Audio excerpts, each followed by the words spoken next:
My name is Halina Herman. I've had a couple of other names in between there.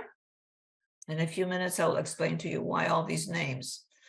It's not that I've been married several times or anything like that. It's just what happened during the Holocaust.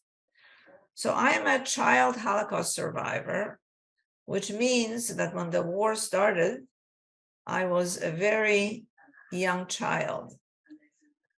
And the question is, why do I do this? Why do I tell people about my past experiences as a child and growing up during the Holocaust? It's because I want people to learn that everything that happened during the Holocaust could have happened to them or to their children or their grandchildren. It's very easy for it to happen. So let me just move on and explain to you what happened to me. I'm mostly talking about the Holocaust and children because I was so young when it happened. So when you see this picture here, you see a young child, carefree, perhaps being in the sunshine with birds high above and beautiful sun and grass and just having a normal childhood. Unfortunately, during the Holocaust, there was no such thing. And I personally had no childhood at all. I was denied that by the Holocaust.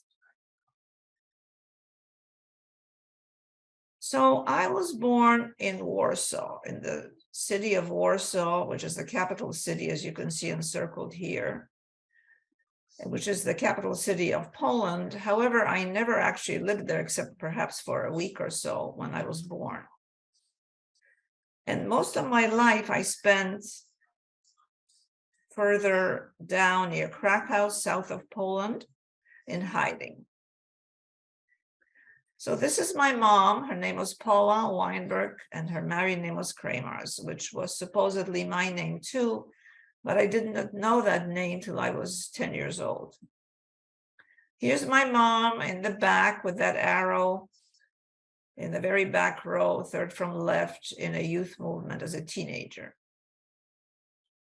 Here's my father, Jacob Kramers. This is a very, very old picture. It's probably over 90 years old, but it survived. He was born in 1906 in Warsaw, Poland, and he wanted to go to medical school when he grew up. However, in Poland, there was a lot of anti-Semitism at that time, as there was in a lot of Europe, Eastern Europe.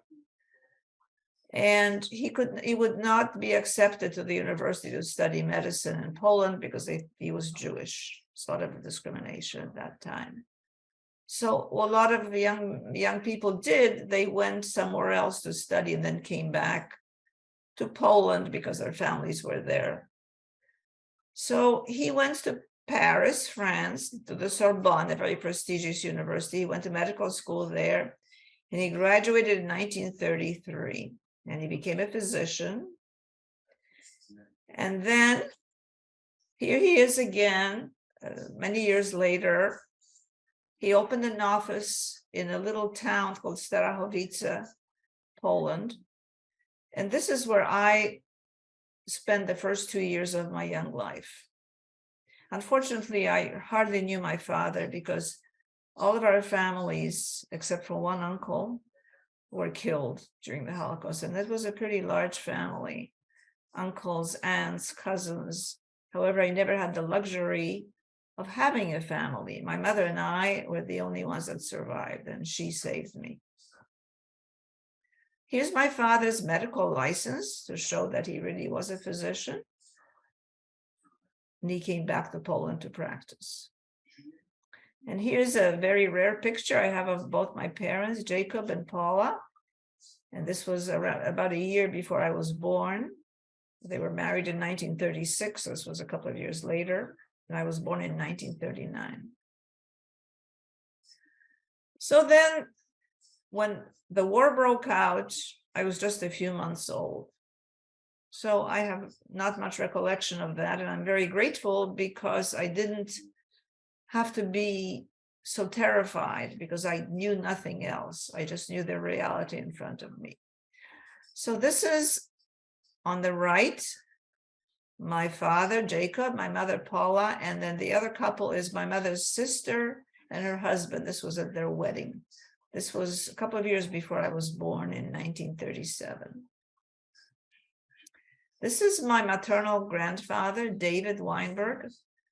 He had a high-end clothing store in Warsaw, and my mother admired him greatly, loved him greatly, and she helped him in the store, and he was kind of a role model for her. She was actually a pretty good businesswoman down the road, and I think it was all because she tried so hard to emulate him, and he unfortunately perished too. And I probably saw him when I was an infant, but I do not remember him, unfortunately.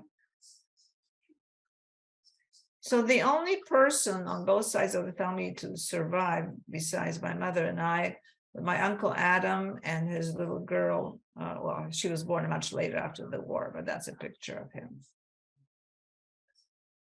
So the German army invades Poland in September of 1939, and I'm 5 months old. So it's not a great time to be born, but that's what you need to put up with. So what happens in between? This is much later on, a few years later, when the war breaks out. The Gestapo comes to our home, and we actually lived in an apartment building, and my father's office was downstairs, and we lived upstairs. So I have very vague recollections, probably as a very young child, probably under 2, of seeing the downstairs with the chairs for the patients who are waiting to be treated. I specifically remember the antiseptic smell of the sterilizing solution for the instruments that he used. So when the war broke out, the Gestapo comes and they go from building to building in this little town, Starachowice, where my father opened up his office. And all they have to do is look at the registration book, which every building had to have. And there was a name there and who lived there, and also their religion, which certainly wouldn't be legal now, but it was very legal then. So all the Nazis had to do is just look, and whoever was Jewish, they would take them away.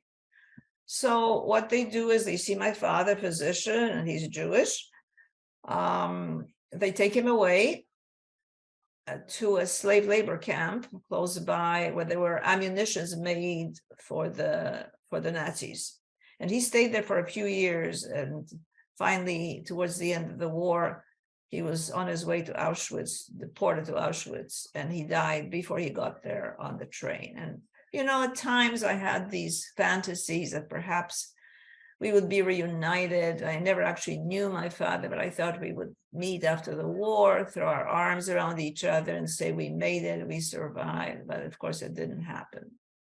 So the only real memory I have of my father is when I was very young, he gave me a smallpox vaccine. And at that time, the vaccines were not like now. You kind of scratch the upper arm and introduce the immunizing thing, and then it would take a couple of weeks, a scab would form and the scab would fall off. So there's always a little scar there. And so I do have that because my father did inoculate me against smallpox, and that's kind of the few memories that I have of him. And I sometimes touch that spot and I remember that I did have a father. So what happens when the Nazis come in? They take my father away, and my mother tells me that she said to him, will I ever see you again? And he says, don't worry, I'm sure I'll be back in no time. But of course, it didn't happen. We had no contact with him while he was in this camp, slave labor camp. We did have accounts later of he treated a few people for broken arms and stuff like that. He was the doctor in that camp. So what happens? My father's taken away, and I'm under 2 years old. And my mother starts hearing things. There's no internet, there's no TV. So you have to get things either from the newspaper, which are probably biased, how they report things, or talking to other people. So my mother hears all these things that are going on, how people are being deported and killed. And she decides that she has to leave, even though there was a ghetto imposed in Starachowice as well. She takes me, who am very young, and one suitcase and starts traveling. She isn't sure where to go, but she knows there's a terrible danger. She had also heard that her sister, who had gotten married just a couple of years before and had a young child by then, was taken to a concentration camp, and the whole family was killed. She becomes very frightened, and she starts going on trains. And she tells me stories later how she would come to a train station and would ask somebody to hold me who was standing on the platform so she could find us a seat. And as she got the seat and came to the window to get me handed over, the train starts moving and my mother starts yelling, "My baby, my baby." And then the stranger, whoever was holding me, passes me to her through the open window. Fortunately, I have no memories of that. So she starts traveling, having no idea where she's going, just to escape. Where do you go? What do you do? And then she knows that her whole family is in great danger, and her whole family was killed. Nobody was left. And my mother had the survivor's guilt many years later. Why was she the only one to survive? Could she have done something to save them? So we travel, and finally, I do have memories of us hiding in different places along the road of traveling, and one of them is in a mountainous region of Poland. The mountains are called it's called Zakopane. Now there's a lot of skiing there, and I remember us sitting high up in an attic and looking down on the grounds, and it's winter, snow, white snow all around, covering everything, looks beautiful.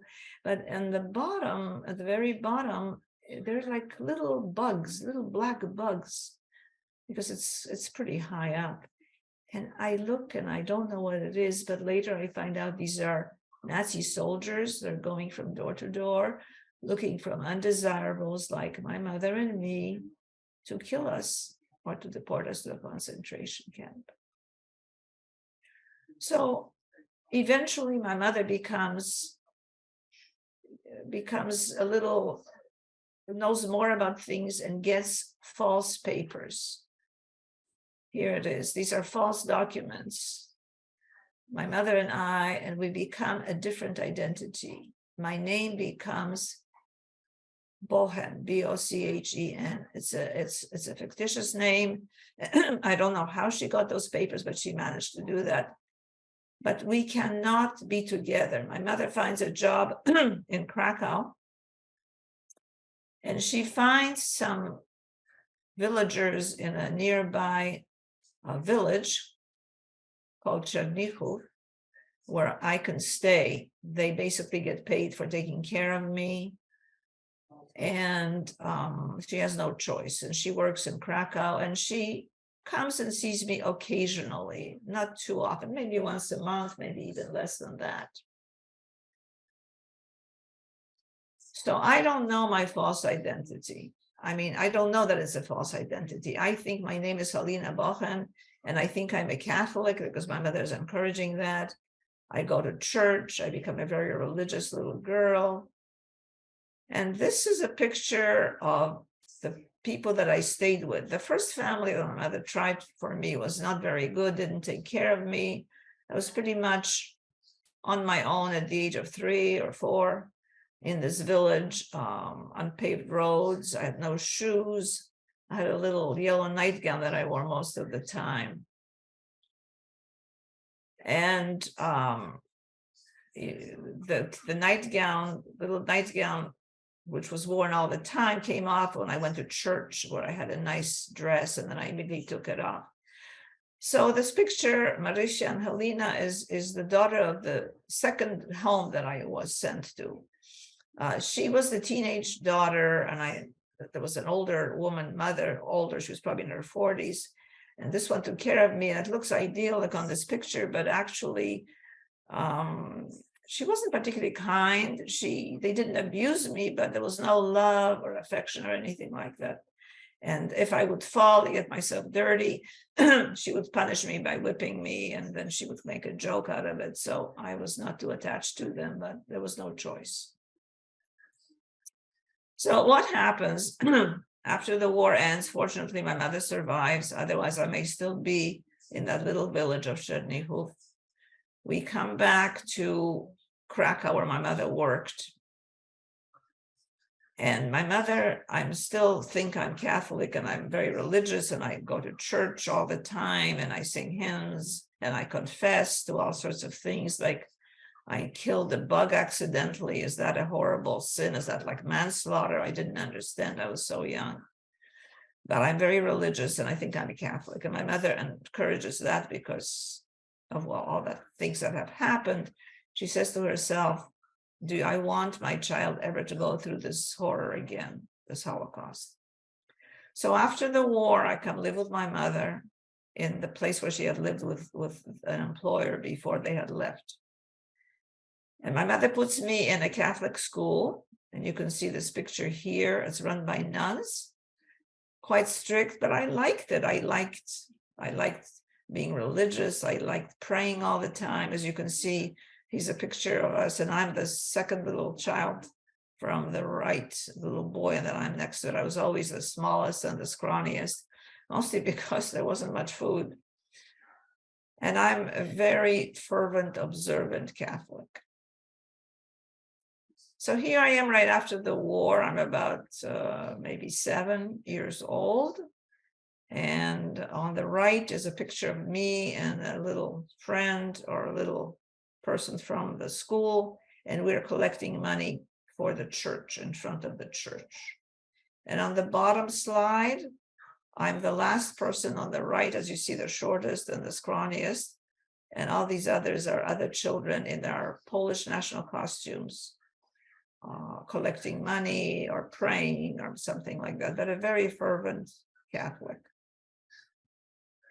So then I even had my first communion, which was a real big deal. I was very proud. I'm the child in the middle. I wore this beautiful dress. It felt like a bride. I had flowers in my hair. And my mother somehow, is able to tolerate all of this because she doesn't want her child ever to experience this sort of thing again. So she thinks perhaps if we become something else, maybe it will not happen again.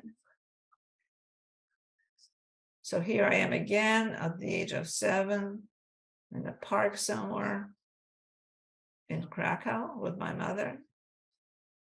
And here's my mom and I. I'm about 7, 8 years old, living in Krakow, where we lived after the war. My mother was a very strong person. Not only was she able to survive and save me, but she was really able to make a life for us. So I admired her greatly.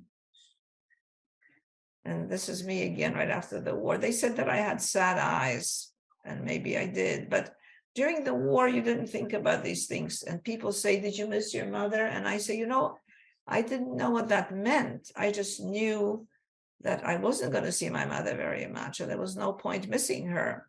So sometimes the villagers would say, oh, poor child, she has no one. I wouldn't understand what that meant because this is the only reality I knew. Maybe it was easier that way.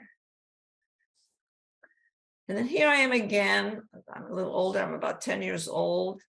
And I realized that my mother is very tense and she doesn't say anything, but something's going on and she's not going to tell me what it is. So what's happening is my mother, because she lost so many people and such terrible things happened, she wants to leave. And she gets papers without me being aware of it, really, to leave Poland. And we become refugees, basically. And we are sent, there is a restitution office that helps us because we don't have the money to do that. They help us leave and we become refugees, and we're sent to Paris, France, where we end up. And there I am with my mom on the left and the friend on the right, walking through the streets of Paris, which means that I have to learn French because I don't know French. So school is very difficult at first because kids are making fun of me. I don't know how to speak. I don't know what's going on. But here I am walking the streets with her. So then my mom marries Henry, my stepdad, a wonderful, wonderful man. He also was a Holocaust survivor. He lost his child and his wife during the war, never talked about it. And he came into our family. My mother marries him. We met him in Poland and marries him in Paris. And he's really a wonderful father and a very caring individual and would do anything for me. So here I am. I'm about 11 at the time with a friend and her father in Paris again. And I finally learned French and I started doing well in school and things were doing better. So this is an outing in France, in Paris. We had Thursdays and Sundays off from school, so we would always go on outings. Here we went to Jardin des Plantes, which is like a botanical garden, and we would go there every time there was an open day that I didn't have school. This is my dad, Henry, as I call him, and my mom and myself, the bigger child, and a little friend. And I really developed a love of nature there. And at the bottom is an excursion we had to Chantilly school. We did a lot of trips, not far away, but outside of Paris.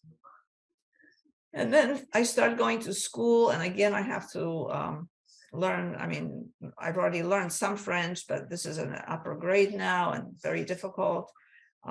This is a very strict teacher, Mademoiselle Corny, and I am in the very front row on the left, the little girl with the bows in her hair and braids, which nobody else wore, but I was still kind of a Polish child. And I did well in that school, but it was very stressful, very demanding curriculum. And we had exams, even at this age, at the age of 12, exams every week, but I did well. And then what happens as soon as I got used to everything and learned the language, my mother says, well, this is only a temporary place for us, Paris. Our final destination is going to be Canada. And our papers came through and we're going to be moving there. So I said, well, do I have to learn another language? I just learned French and it's only been 2 years, but of course I had no choice.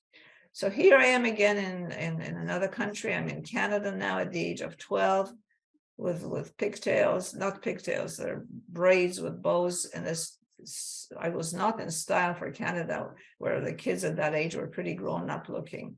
So they kind of ostracized me because I looked like their very much younger sister. So this is again a picture a little later on in Montreal, in Canada. And this is a picture of me around the age of 13, very shy, still wearing the bows in my hair and trying very hard to fit in. I was doing okay in school. Academically, I was always first or second in my class, but socially it was quite a struggle because I couldn't somehow fit in at all.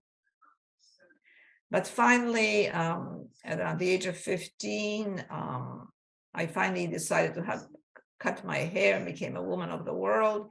And I was actually invited to a Sweet 16 party, and I'm in the back row, the second person from the left, and with my short hair at a Sweet 16 party. Of course, it was all girls. And then down the road, I finished high school. I do very well, for always first and second in my class. And then I go to McGill University, which is a very prestigious university in Montreal. And I know I want to study dentistry because my mother told me at the age of 8 that that's what I should be doing. Because my mother was so terrified that she was going to die and nobody would be left to guide me, that she thought, well, we might as well instill it very young to her that what she should be doing. And how did we choose dentistry? Because she said to me very seriously when I was 8, well, your father was a physician, but you're a woman, you want to have a family, you want to have children, you don't want to have to make night calls as a physician. She didn't realize that nowadays nobody makes night calls, but she says, how about dentistry? And I said, fine. I didn't care at the age of 8 what I was going to become. But this was really fixed in my mind, and my mother really helped me along in school, and she demanded a lot from me because she knew I could do it, but it made me a little insecure that maybe I couldn't live up to all her expectations. And then years down the road, I finished my bachelor's degree, and then I went to dental school, as I was planning to do all along anyway. And I met my husband after I finished towards the end of my dental studies.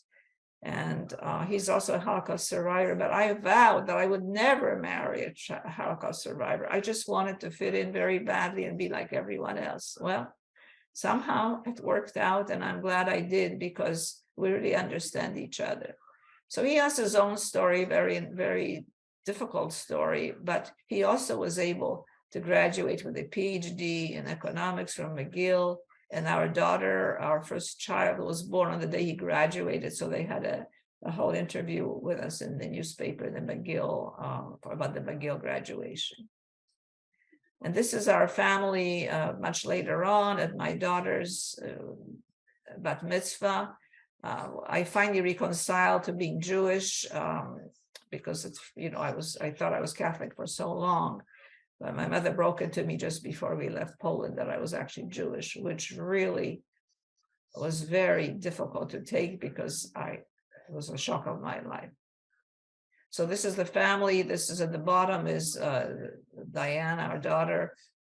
You saw as a baby, it was her bat mitzvah, and our son Rob on the right, and then myself and my husband in the back, and then our families, my husband's and my family.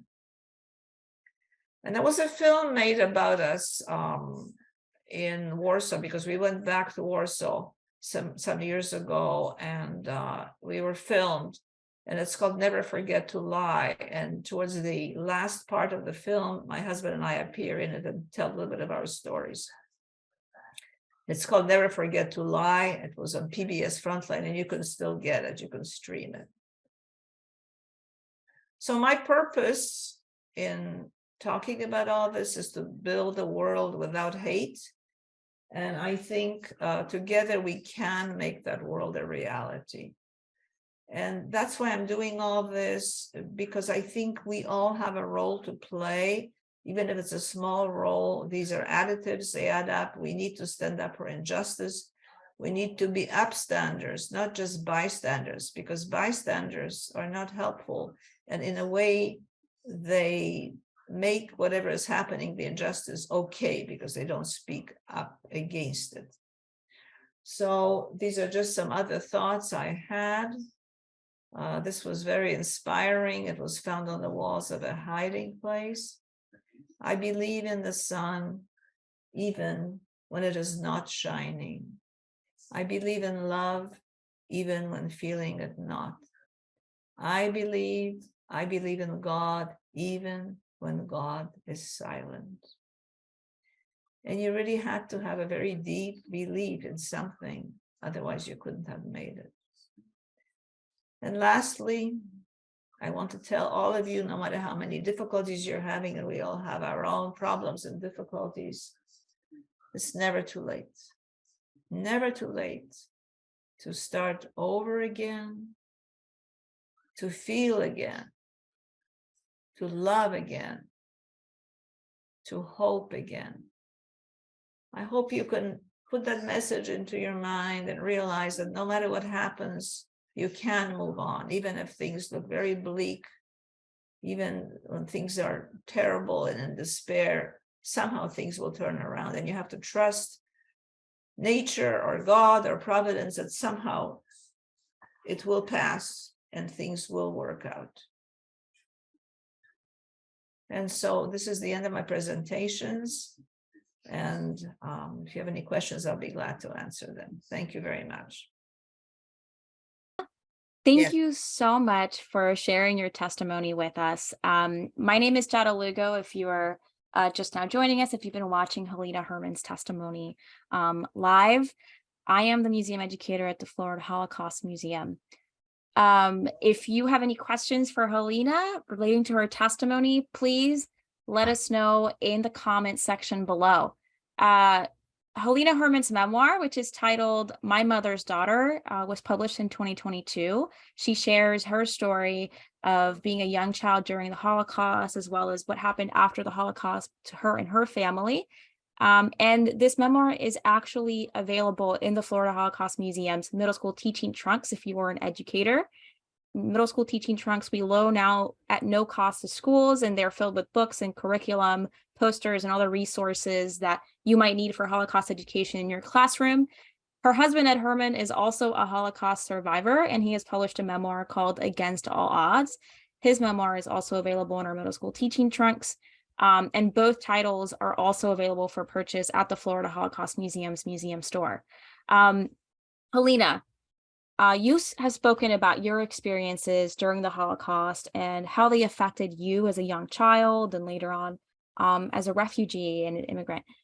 Your memoir is titled My Mother's Daughter. Your mother, Paula, had a very big role in your story, and she had her own experiences during the Holocaust. Did she ever share those experiences with you? Did she ever share how they affected her following the Holocaust? Not too much. She was very reticent. With such bad memories, she didn't want to stir the pot, so to speak. So she occasionally said a few things here and there, but a lot of it was from my own research, but she didn't share too much, no. Did she ever share how they affected her, or did you ever see any of the effects that the Holocaust had on her following, her leaving Poland and you living in France and Canada? I did. She did share. She was very resourceful. She always tried to emulate her father because he would have expected her to be excellent in all things. And she kind of passed that on to me, that I had to be best at everything. I had to be a perfect mother, perfect student, perfect wife, perfect everything. And that sometimes was difficult for me. Fortunately, I was able to live up to it, but I often wondered what would have happened if I wasn't able to live up to it. Yeah, you have an absolutely amazing trajectory and you're very accomplished. I know that your mother was so proud of you. Your husband, Ed Herman, is also a Holocaust survivor. He actually is a regular speaker at the Florida Holocaust Museum as well, and he shares his testimony and he wrote his own memoir. Do you talk about your experiences with each other, about what you went through as children? You know, it's very interesting that you should bring that up, because up to recently, we didn't do that much of it. But as we're getting older, these things keep cropping up. So if you think you have some bad memories that are erased, they're really not. They're just dormant.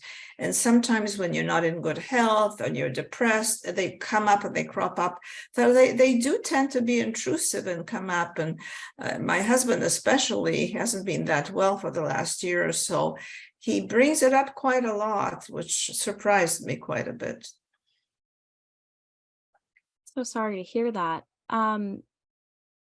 With that trauma that you both have experienced at such a young age, and I know that you two share your testimonies, but is there, like, how do you cope with that and deal with those, with that trauma that you both have experienced? Are there any ways that you can share that you have coped with that or dealt with that experience? That's a very good question. You know, I became a psychologist. First, I became a dentist to satisfy my mother, which she told me to do. She planned my career when I was 8 years old. We planned it together, supposedly, but she told me that I should be a dentist because my father was a physician, but women shouldn't be making night calls because they have families. She didn't realize that no physicians made night calls nowadays. So she said, why don't you be a dentist? And at the age of 8, I said, sure, that's not a problem. So as a psychologist, I'm very interested in the book that I wrote, My Mother's Daughter. I try to see psychologically, how does a child from that background who grew up with really nothing up to the age of 5, no family, no friends, no food, nothing. How do you become a normal adult? How do you become a high functioning adult? I think you have to compartmentalize things, and when these things do crop up, you have to allow it to have a compartment which is in the past, and that some things you just try not to cross the lines, and it does crop up from time to time. Something reminds you, but it is doable to compartmentalize and say, this is not happening to me now, this can never happen to me again, things are okay now. Thank you. Why did you decide to speak to students and adults at the Florida Holocaust Museum? So up to the time I came to Florida, which was several years ago, I wanted to fit in and be like everybody else. I didn't want anybody to know anything about me. It was almost like I was ashamed of it almost. And when I first was an immigrant and came to France and Canada, it wasn't looked on too favorably. Immigrants were not, hot commodities. They were not supposed to talk about it or bring it up because it was too close to the event. But when we moved here, I knew no one, so I thought it was a safe venue to open up about myself. And that's why I joined the Holocaust Museum here, and with a lot of help from a lot of wonderful people, I was able to bring in some old pictures and slides and begin to slowly talk about my experiences. Thank you. Today you have grandchildren. Do you share your experiences with your grandchildren? I know you have an older grandson. Do you share experiences with him? Yes, we do now, and I'm very glad we are able to do this, and they're very receptive. We have one older grandson here, and he volunteers at the Florida Holocaust Museum. He's very interested. He reads our books. And then I have 3 younger children in Cincinnati, and they're also very interested. So I'm very grateful for that. I'm very grateful for that. What is your legacy for the next generations that you want them to take away from you sharing your testimony? I would like people to know that you cannot just relax and hope things will fall into place and will be just and not cruel, and minorities will not be picked on. You do have to take a part in it. You cannot just do nothing, because a lot of the atrocities during the Holocaust were not only done by people who actually did them, but the bystanders who took no part. And that's in a way a crime in itself. When you see something unjust, it is really your duty as a human being to do something about it. And maybe for selfish reasons, because it will happen to you eventually. If you don't speak up for anyone, then eventually you will be the victim. So if for no other reason than a selfish reason, you do need to be an upstander.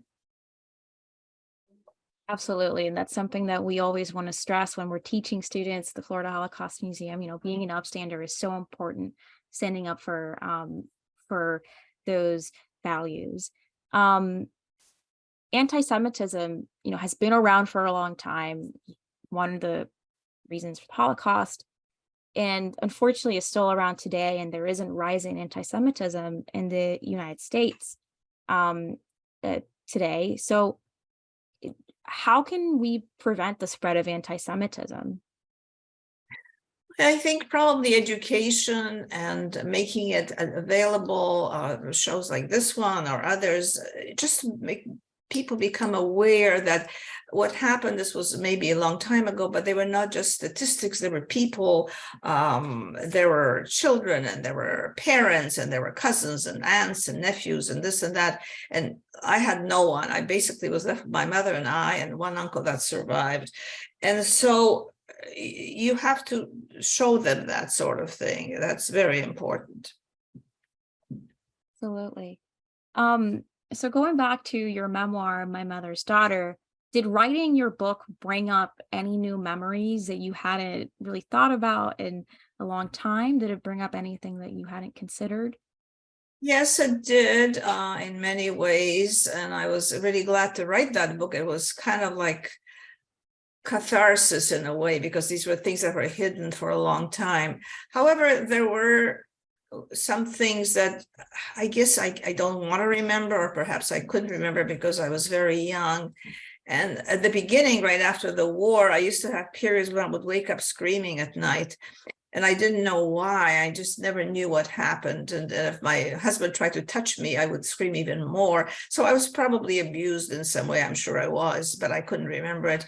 And so I didn't really want to bring that up. But sometimes that stays with you. And it's like a circuit that's in your brain. When it happens, it registers, and it may lie dormant for, many, many years, and then something triggers it and it will bring it up. Fortunately, I was able to get over those memories and, do better. In your memoir, you also talk about, adjusting to, being a teenager, and, not only were you going through this difficult time, which a lot of people relate to, right? Going through that difficult time of growing up. But you were also a refugee, you did not feel like you fit in. But you were able to, make friends in school. I know you also spoke about in your book about making friends when you went to McGill and forming a community there. Do you keep in touch with your school friends in Canada? And how do they feel about you being a Holocaust survivor? So for many years, nobody knew anything about me because that was my goal, that I should just fit in and be like in the wall. Nobody would know anything about me. But especially in dental school, I made a very good friend. She's from England, and we didn't communicate for a long time. And then one day she happened to see a PBS program about Ed and myself during the Holocaust, and she was so shocked. She had known me for many years. She knew nothing about it. And she contacted me, and we've been in touch ever since. And it's a very interesting relationship because she sent me a book about two little girls growing up during that time, during the Holocaust. One was in England, one was in Poland. And it is a true story, but it's such a parallel to the two of us. And we knew nothing about each other. Now we've become more friendly. It was mostly email, but it still enables you to keep in touch with some people. As you know, we are, we don't have a lot of time left with the Holocaust survivors that are around today sharing their testimony. Is your family going to be taking on that legacy and sharing, their family stories? Absolutely, and I'm very encouraged by that. My husband, Ed, has had a hologram dimensions and testimony, which is supposed to come up soon. And so that's a wonderful legacy. And thank goodness our families are extremely interested and involved. So this is very encouraging for me. But, in a way, I'm more the one that holds it back because I'm never sure still from the past if I will be accepted, if somebody will reject me, and how I will handle that. Just a little bit ago, you mentioned that you and Ed filmed this documentary going back to Poland. I remember it's on PBS. It was by PBS Frontline. It's called Never Forget to Lie, and it not only explored Ed's story but also explored your story. Can you talk a little bit more about your experiences filming that documentary? I was really afraid to go back to Poland. We hadn't been since we left, right after the war. We were children. And this opportunity came up. There was a conference of Jewish child survivors of the Holocaust, which we never joined before. We heard about it, and it was held in Warsaw, the place where we both were born. And also it was on our 50th wedding anniversary. So Ed says we really have to go. And fortunately, the person who made the film, Marian Rosinski, turned out to be kind of a distant relative of Ed's, and he suggested that he come along with us and film some of this stuff. And so he did, and it's a wonderful film to watch. Thank you. Yes, and that was filmed by PBS, so that is available, I know, online. And you also talked about, when it comes to your legacy and Ed's legacy, Ed Herman's interactive biography, which was done with the Florida Holocaust Museum, the USC Shoah Foundation is available at the Florida Holocaust Museum. It will be available. You know, this was filmed and it will be available. It's not currently available right now on view, but it will continue on. That is a wonderful legacy in which visitors at the museum will be able to interact and be able to ask questions. That is all the questions I have for you today. Halina, I want to thank you again so much for sharing your testimony with us today on International Holocaust Remembrance Day.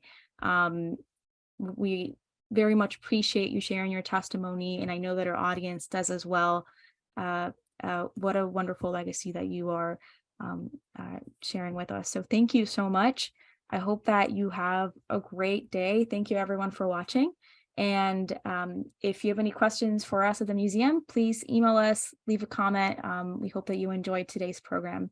And thank you for commemorating International Holocaust Remembrance Day with us. Thank you.